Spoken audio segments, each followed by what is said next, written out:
Quel courage, bravo! Vous êtes là nombreux. Nous sommes à nouveau obligés de nous réunir parce que la paix est menacée. Car certains s'amusent à entretenir, comme on entretient un feu sciemment, comme on prend plaisir à le raviver sans cesse pour qu'il ne meure pas. Certains ici entretiennent le feu de la guerre. Ils mettent l'huile nécessaire, rêvant qu'il se transforme en brasier de la Troisième Guerre mondiale. Le pyromane, cette semaine, a un nom. Il s'appelle Emmanuel Macron. Il a été pris en flagrant délit, le bidon d'essence à la main.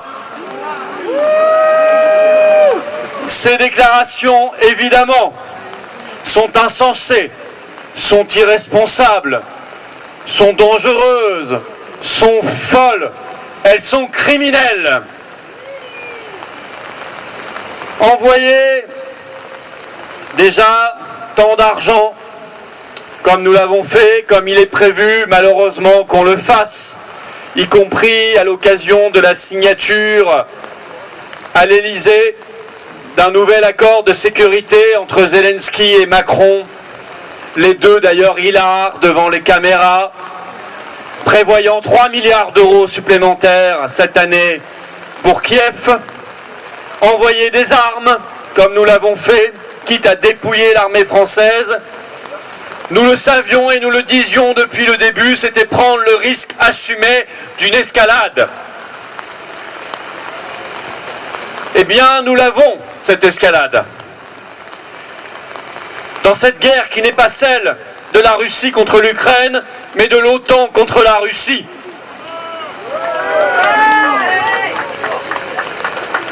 Annoncer maintenant l'envoi de missiles longue portée en Ukraine. Ce que même, je vous le signale, l'Allemagne refuse de faire. Ça a été confirmé encore hier par le chancelier allemand. Sachant que ces missiles peuvent frapper Moscou. Et nul ne sait ce qui se passerait alors. C'est évidemment accepter de devenir co-belligérant.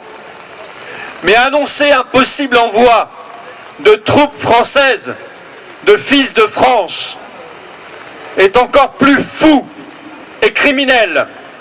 C'est officiellement vouloir jeter la France dans la guerre. Ne tournons pas autour du pot. Ce qu'a proposé Macron, c'est la guerre, c'est le déclenchement d'une troisième guerre mondiale, mettant en jeu des puissances nucléaires et dont chacun sait comment malheureusement le scénario se déroulerait. Alors, de nombreuses capitales ont beau publiquement nier aujourd'hui, et tant mieux, l'envoi de troupes, mais attention, les mêmes hier niaient l'envoi de chars, puis l'envoi d'avions, puis l'envoi de missiles. Et la logique de l'escalade, c'est malheureusement qu'un jour il y ait l'envoi de troupes au sol, ce qui ne manquerait pas de dégénérer. Alors Macron a-t-il fait cela par pur cynisme? Il l'est. Par pur esprit de provocation, c'est un provocateur. Par immaturité, c'est un gamin immature. Par folie, c'est un psychopathe, oui. A-t-il fait ça pour laver l'affront de l'accueil calamiteux qu'il a reçu la veille au Salon de l'Agriculture? Mais certainement, oui. Il fallait tourner la page médiatique. A-t-il fait ça pour écraser la campagne nécessaire des élections européennes? Certainement aussi, car la raclée s'annonce cuisante pour Renaissance. A-t-il fait ça peut-être même avec le secret espoir de repousser l'élection présidentielle ou de l'annuler et de faire ainsi, l'air de rien, un troisième mandat? Avec lui, tout est possible. Mais je crois qu'il ne faut pas s'arrêter à cela.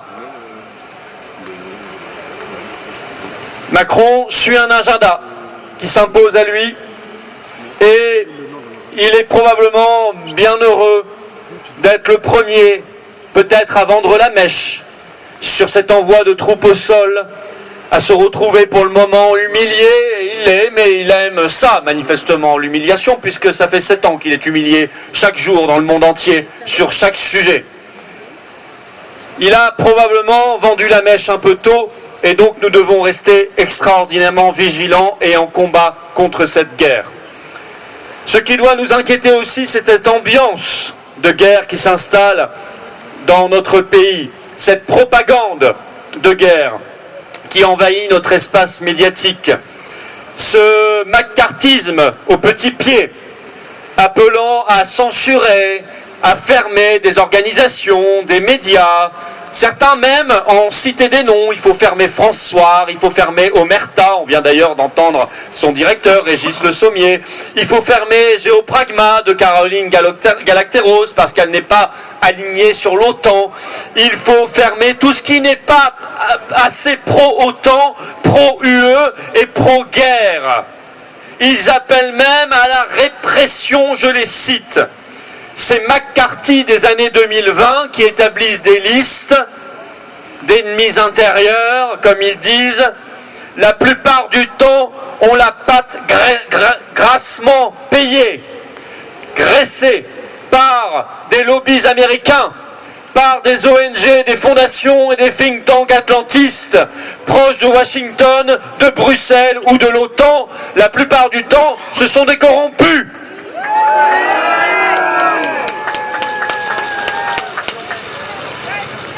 Ils ont ce rôle d'accélérateur qu'on met sur le feu de la guerre. Ils voient des complots russes partout, jusqu'effectivement nos punaises de lit qui ont maintenant une nationalité, vous ne le saviez pas, les punaises sont russes. D'autres, n'est-ce pas, messieurs Valls, Tenzer, Hollande, Enthoven, Ménard, Ursula von der Leyen et tant d'autres appellent à l'envoi de troupes. Il faut faire la guerre. Mais moi je suis, et nous l'avons suffisamment défendu ici, je suis pour la liberté. Vous voulez faire la guerre, mais allez la faire. Personne ne vous empêchera de partir, on sera même bien content. Allez là-bas. Allez dans le Donbass, foutez-nous la paix, allez faire votre guerre, emmenez vos gosses la faire avec vous, si ça vous amuse. Ursula d'ailleurs en a 7, allez hop, qu'elle les emmène sur le front avec elle. Mais qu'il n'ait pas l'indécence et l'indignité de demander à d'autres d'aller se faire trouer la peau à leur place, car c'est bien ça la réalité aujourd'hui. De notre côté, M. Macron, on vous le dit solennellement aujourd'hui, nous ne mourrons pas pour l'Ukraine, nous ne mourrons pas pour Zelensky, nous ne mourrons pas pour Ursula von der Leyen, nous ne mourrons pas pour l'OTAN, nous ne mourrons pas pour M. Macron, nous ne mourrons pas non plus pour BlackRock et Vanguard qui sont derrière tout ça. Non.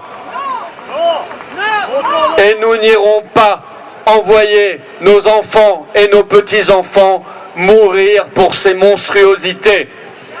Vous aurez face à vous un peuple farouche, debout, solide, courageux, qui défendra bec et ongles à chaque instant sa liberté, son indépendance et la paix. Alors j'en appelle à toutes les forces de paix. Vous avez, et nous avons tous, le devoir historique de bloquer l'engrenage fatal de la machine de guerre impérialiste qui vise à tout faire pour éviter ce nouveau monde équilibré, plus équilibré, qui est en train de naître et qui veut tenter de sauver, quoi qu'il en coûte, y compris des millions de vies humaines. Un impérialisme américain déclinant. Cette machine de guerre doit être définitivement brisé. Parlementaires français, bougez-vous. Il y a dans notre Constitution plusieurs articles à activer. L'article 35 nous permet d'avoir un débat et un vote sur la guerre. Ne vous limitez pas simplement à en parler. Bougez-vous, créez des coalitions pour l'actionner. Il y a un article 68 qui permet de destituer le président de la République. Vous devriez l'utiliser parce que l'homme qui est à la tête de la France est complètement fou. Nous devons évidemment arrêter tout envoi d'armes, tout envoi d'argent en Ukraine, qui par ailleurs là-bas sont largement détournés dans un des pays les plus corrompus du monde.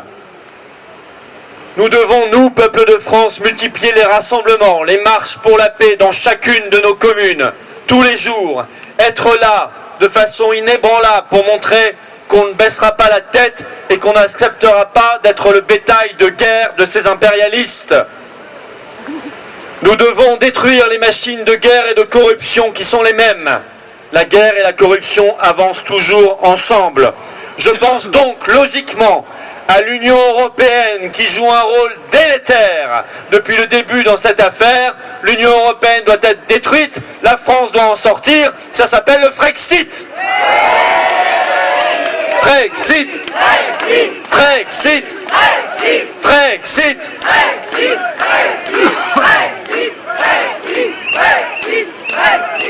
Nous n'avons rien à faire dans l'OTAN, organisation qui aurait dû disparaître depuis bien longtemps parce qu'elle n'avait aucune justification. La France sera bien avisée de défendre la paix du monde en quittant l'OTAN.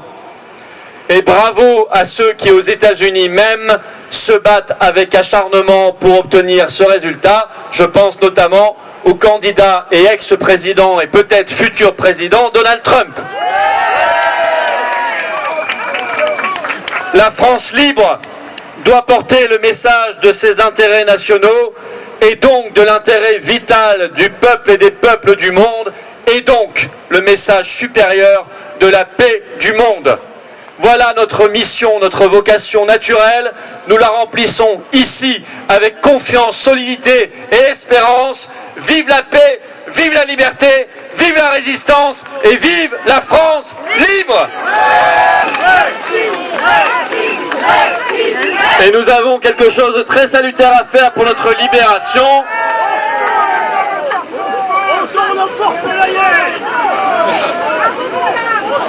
Allez hop, ça dégage. Et on en fera un feu de joie. Et voilà. Vive la France libre!